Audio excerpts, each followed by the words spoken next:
வெள்ள பாதிப்புகளை ஆய்வு செய்ய சென்ற இடத்தில் தூத்துக்குடி புதிய பேருந்து நிலையம் எதிரே ஆம்புலன்ஸுக்கு கழக பொதுச் செயலாளர் வழிவிட்டுள்ளார். கூடுதல் விவரங்களை தலைமை செய்தியாளர் ஜெயக்குமார் வழங்கியிருக்கலாம். ஜெயக்குமார், விவரங்களை பதிவு பண்ணலாம். மழையால் சிக்கியிருக்கக்கூடிய மக்களை நேரில் சென்று ஆறுதல் தெரிவித்து அவர்களுக்கு தேவையான உணவு, உடை உள்ளிட்ட அத்தியாவசிய பொருட்களை வழங்குவதற்காக இன்று சூறாவளி பயணத்தை அதிமுகவுடைய பொதுச் செயலாளர் மேற்கொண்டிருக்கிறார்கள்.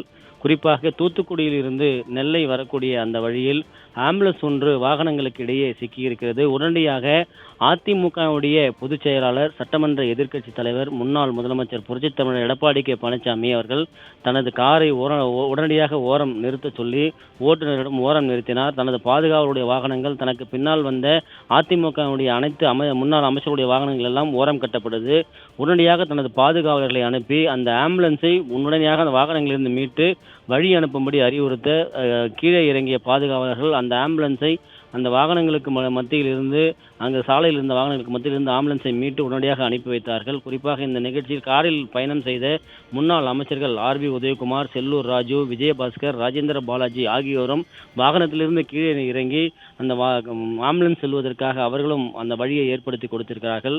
வெள்ளத்தில் தவிக்கக்கூடிய மக்களை கருணையோடு சென்று அவர்களுக்கு ஆறுதல் தெரிவித்து அவர்களுக்கு தேவையான உதவிக்கரம் நீட்டியது மட்டுமல்லாமல் உயிருக்கு சாலையில் வாகனங்களுக்கு மத்தியில் சிக்கக்கூடிய ஆம்புலன்ஸுக்கும் வழிவிட வேண்டும். உடனடியாக காரை ஓரம் நிறுத்தி அந்த ஆம்புலன்ஸுக்கு வழி விட்டதனால் அந்த குடும்பத்தினர் அதிமுகவுடைய பொதுச் செயலாளருக்கு நன்றி தெரிவித்து சென்றிருக்கிறார்கள்.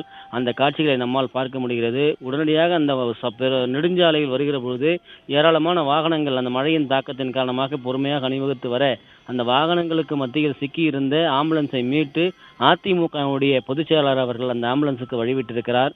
ஒரு உயிர் என்பது எவ்வளவு முக்கியத்துவம் வாய்ந்தது. அந்த உயிரை கருணையோடு அணுக வேண்டும், காப்பாற்ற வேண்டும் என்கிற அந்த கருணை உள்ளத்தோடு அதிமுகவுடைய பொதுச் செயலாளர் அவர்கள் அணுகியிருக்கிறார்கள். தனது பாதுகாவலர்களை அனுப்பி அந்த ஆம்புலன்ஸுக்கு வழிவிட அறிவுறுத்தி ஆம்புலன்ஸை மீட்டு மருத்துவமனைக்கு அனுப்பி வைத்தது குறிப்பிடத்தக்கது. பாலாஜி,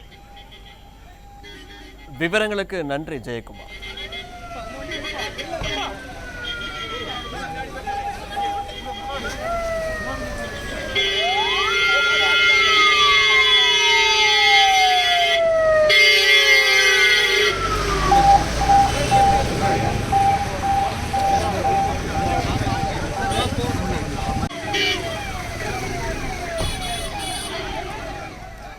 வெள்ள பாதிப்புகளை ஆய்வு செய்ய சென்ற இடத்தில் தூத்துக்குடி புதிய பேருந்து நிலையம் எதிரே ஆம்புலன்ஸுக்கு கழக பொதுச் செயலாளர் எடப்பாடி கே பழனிசாமி அவர்கள் வழிவிட்டுள்ள அந்த காட்சிகளை நாம் பார்த்துக் கொண்டிருந்தோம்.